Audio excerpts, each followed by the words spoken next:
CCTV cameras और security cameras का सबसे डरावना सच ये है कि वो आप ही की तबाही का बेहतर मंजर दिखाते हैं। यही हुआ 28 फरवरी 2026 को, जबकि इजराइल की खुफिया एजेंसी मोसाद ने तेहरान की सड़कों, दुकानों और घरों पर लगे सीसीटीवी कैमराज को यूज करके ईरान के supreme leader Ayatollah Ali Khomeini, उनके परिवार और ईरान की सेना के सभी टॉप कमांडर्स को एक ही दिन में, एक ही बार में, एक ही झटके में ठिकाने लगा दिया। और इस वीडियो के अंत तक आपके दिमाग में यह तस्वीर स्पष्ट हो जाएगी कि कैसे दुनिया की सबसे तेज तर्रार एजेंसी मोसाद ने एक बार फिर से सबको चौंका दिया है।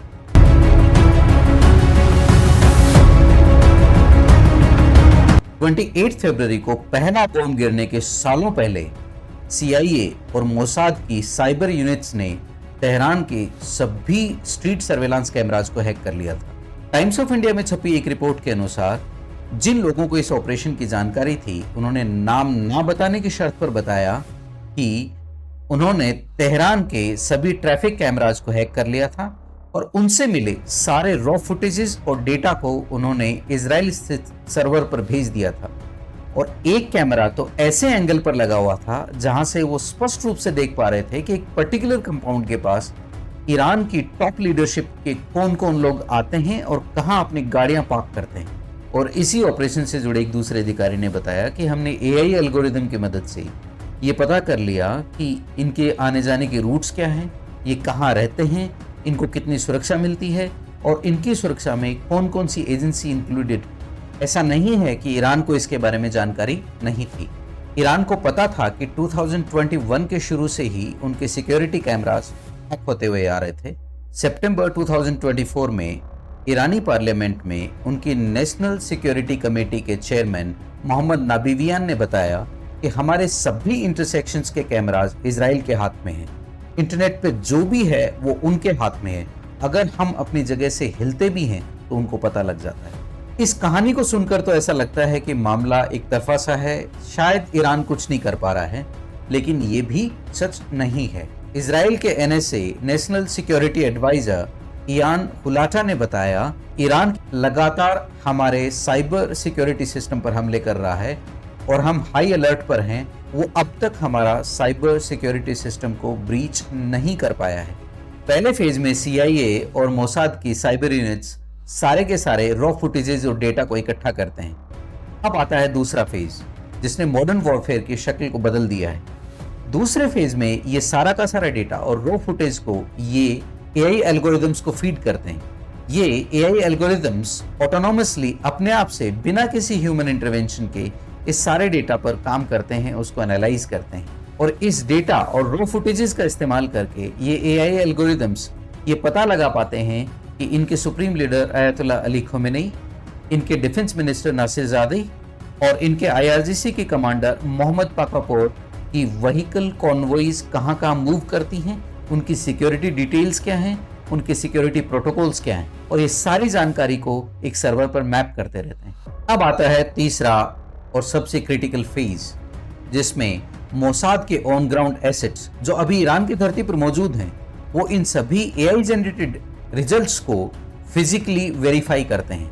वो किसी दूसरे कंपाउंड से हाइपर लोकल सेंसर या लेजर डेजिग्नेटर की मदद से लाइन ऑफ साइट पर लेकर आते हैं ताकि उस टारगेट को पिन पॉइंट एक्यूरेसी से हिट किया जा सके। इसी ऑपरेशंस में इन्वॉल्व एक अधिकारी ने बताया कि इस ऑपरेशन की तैयारी तो महीनों से नहीं, सालों से चल रही थी, लेकिन मोसाद के कार्यालय में अचानक जब हलचल बढ़ जाती है तब ये पता लगता है कि 28 फरवरी को अयातुल्ला अली खुमैनी अपने सिक्योरिटी कंपाउंड में एक सभी अधिकारियों के साथ बहुत इंपॉर्टेंट मीटिंग करने वाले हैं।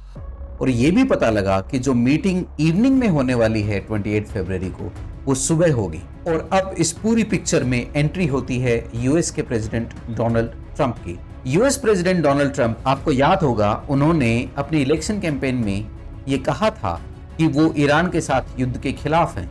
लेकिन 2024 के एंड में एक पाकिस्तानी नागरिक पकड़ा जाता है अमेरिका में, और वो अमेरिका में US प्रेसिडेंट डोनाल्ड ट्रंप को असैसिनेट करने के लिए कुछ लोगों को रिक्रूट करने का प्रयास कर रहा था। बाद में इन्वेस्टिगेशन में पता लगा कि ये सब वो ईरान के खुफिया मिशन का हिस्सा था, और वो ऐसा ईरान के इशारों पे कर रहा था क्योंकि ईरान अपने IRGC के कमांडर कासिम सुलेमानी की मौत का बदला लेना चाहता था। इस घटना के बाद ऑफिशियली मैं कुछ नहीं कह सकता, लेकिन मुझे लगता है कि इस घटना के बाद यूएस प्रेसिडेंट डोनाल्ड ट्रंप ने ईरान का फन कुचलने की योजना बना ली।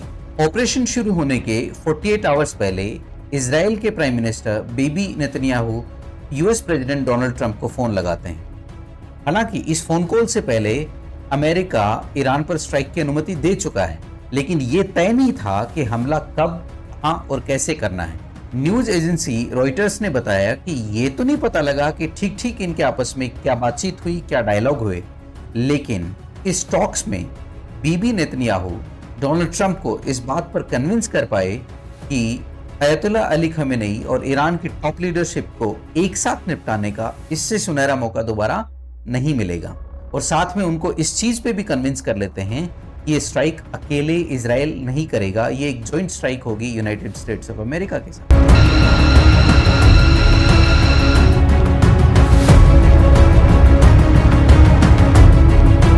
और अब दिन आता है 28 फरवरी का, कयामत की रात।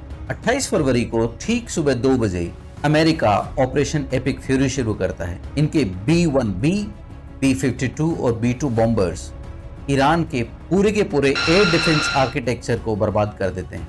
ये इनके अर्ली वार्निंग रेडार सिस्टम और इनके इंटरसेप्टर बैटरीज को 80 से 85% एक ही स्ट्राइक में, एक ही बार में बर्बाद कर देते हैं। और ये बोम्बार्डमेंट इतना भयानक होता है कि ईरान की टॉप लीडरशिप को अपना इमरजेंसी सिक्योरिटी प्रोटोकॉल एक्टिवेट करना पड़ जाता है और वो सारे के सारे पहले से तय फोर्टिफाइड बंकर्स की तरफ भागते हैं जो उन्होंने अंडरग्राउंड बना रखे हैं। और इजराइल के एआई एल्गोरिदम्स ने और एआई मॉडल्स ने यही प्रेडिक्ट किया था कि इनका बिहेवियर ठीक ठीक ऐसा ही होने वाला है। अभी मोसाद के ऑन ग्राउंड एसेट्स जो ईरान में तेहरान में मौजूद हैं, वो भी इसी स्थिति का इंतजार कर रहे हैं।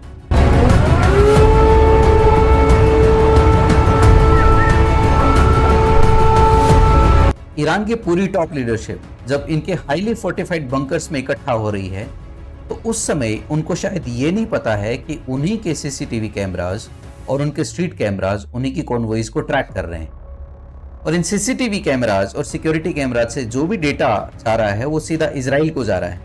इजराइल के एआई सिस्टम्स इस डेटा को रियल टाइम प्रोसेस कर रहे हैं। इनके एआई सिस्टम को 2 और जगह से डेटा मिल रहा है। पहला, इजराइल ईरान की लीडरशिप के जो भी कम्युनिकेशन हो रहे हैं उनको भी इंटरसेप्ट कर रहा है, वो डेटा भी इसमें फ्यूज किया जा रहा है। और उसके साथ ही इजराइल के स्टेल्थ ड्रोन्स जो बहुत ऊंचाई पर तेहरान के ऊपर उड़ रहे हैं, वो भी वहां के ग्राउंड का डेटा इकट्ठा कर रहे हैं।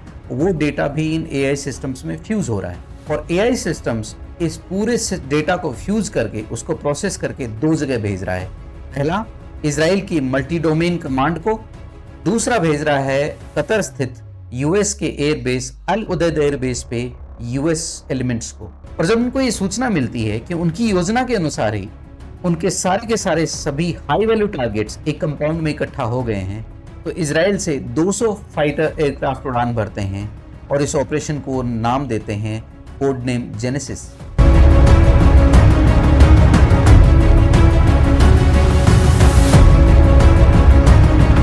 और ये सारी की सारी जानकारी टाइम्स ऑफ इजराइल पर उपलब्ध है, आप जाकर इसे पढ़ सकते हैं।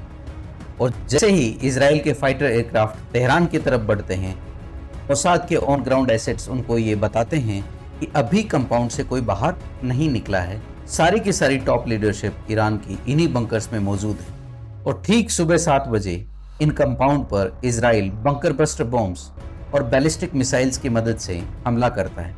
और वो कंक्रीट और स्टील के बंकर जो किसी भी बमबारी को बर्दाश्त करने के लिए, सहन करने के लिए बनाए गए थे, वो एक झटके में नष्ट हो जाते हैं। और 40 सेकंड से भी कम समय में ईरान की टॉप लीडरशिप, जिसमें मिलिट्री लीडरशिप भी है और जिसमें इनकी पॉलिटिकल लीडरशिप भी है, खमेनी सहित सबको मार दिया जाता है।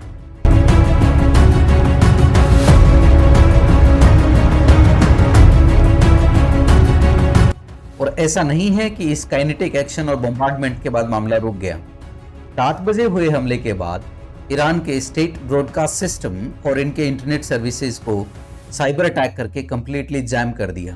अब वहाँ से उनके आपस में लोकल कमांडर्स का कोई कम्युनिकेशन नहीं हो पा रहा है और उनकी जो इमरजेंसी फ्रीक्वेंसीज हैं, जो इमरजेंसी कम्युनिकेशन सिस्टम्स हैं, उस पर एआई जनरेटेड खूब सारे मैसेजेस आने लगे जिसमें ये कहा गया कि ईरान की पूरी लीडरशिप डिस्ट्रॉय हो चुकी है, कोई कमांड कंट्रोल नहीं बचा, ताकि इस आपाधापी में आईआरजीसी के जो लोकलाइज्ड कमांडर्स हैं, लोकल कमांडर्स हैं, वो कोई ऐसा एक्शन नहीं ले पाए जिससे इजराइल को नुकसान हो। और शायद ये ऐसा इसलिए किया गया कि इस ऑपरेशन के बाद इजराइल के एसेट्स को सेफली सिचुएशन से एग्जिट करने या संभलने का मौका मिल जाए। दोस्तों, अगर आप इजराइल या ईरान किसी के भी मिलिट्री कमांडर या वहाँ के नेता होते तो आप क्या करते ऐसी स्थिति में, आपके क्या एक्शन होते, कमेंट करके ज़रूर बताइए। चैनल को सब्सक्राइब करिए। आप लोग देख रहे हैं वीडियोस, मैं चाहता हूँ कि आप इस पर कमेंट करें और आप कॉन्वर्सेशन के साथ इंगेज करें, कुछ क्वेश्चंस भी पूछें मेरे से ताकि मैं उनका जवाब दे पाऊँ। Thank you very much. नमस्कार, जय हिंद।